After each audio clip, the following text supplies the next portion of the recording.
Ito po yung mga CPR lines na common po na ginagamit na pang trusses at ang sukat na available po niyan is 2x3, 2x4 at 2x6. So before, mga 5 years ago, meron pa pong mga stocks na 2x7 at 2x8 na ginagawa pong sa NEPA. Pero for now, ang mga stocks na lang na saleable ay hanggang 2x6 lang po ang lapad. At ang mga available po na kapal niyan ay meron pong 1.2, mayroong 1.5 at 2.0. Pero ang saleable na lang po na mga thickness ngayon ay 1.5 at 2.0. Ito po mga CPR lines ay 20 feet po ang haba at galvanized na siya. So tips din sa paglatag po sa inyong trusses, ang distance po ng purlins ay common po yung standard po na ginagawa ng mga welder ay 60 cm or 2 feet. So yun po yung distance. And then sa paglatag po, dapat kapag pataas po yung inyong trusses, nakatalikod siya.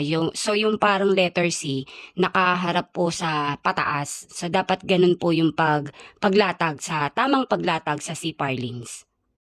At ito naman yung DIY hacks and tips na ginamit ko sa CPR lines. So dahil meron po akong old stock na CPR lines at medyo may konting kalawang na siya, ay niliha po namin siya at pinahira ng paint thinner. Yung paint thinner kasi kapag marami pong kalawang ang bakal, siya po yung pinang papahid para po ma-remove po yung mga kalawang. So after ng pahiran po ng paint thinner and then natuyo na, niliha siya ulit until mawala po yung kalawang at ginamit ko po siya sa window. Ginawa ko po siyang grill pataob para pwede rin po siyang lagyan po ng ilaw sa ilalim dahil yung CPR lines parang letter C nga siya. So kapag tinaob mo siya para siyang may cover sa ilalim. So yan po yung ginamit ko na grills para hindi masayang at ginamit ko din po siyang sa kitchen. So ito yung kitchen utensil holder na gawa sa CPR lines. So meron po siyang ilaw sa ilalim at nilagyan ko po siya ng square bar sa gitna para makapagsabit po ng anything na gamit po sa kitchen.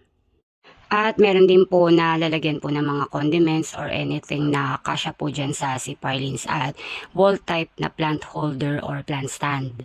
Kung may mga questions po kayo about sa mga construction materials and prices, you can DM me sa aking FB Santos M. Dali.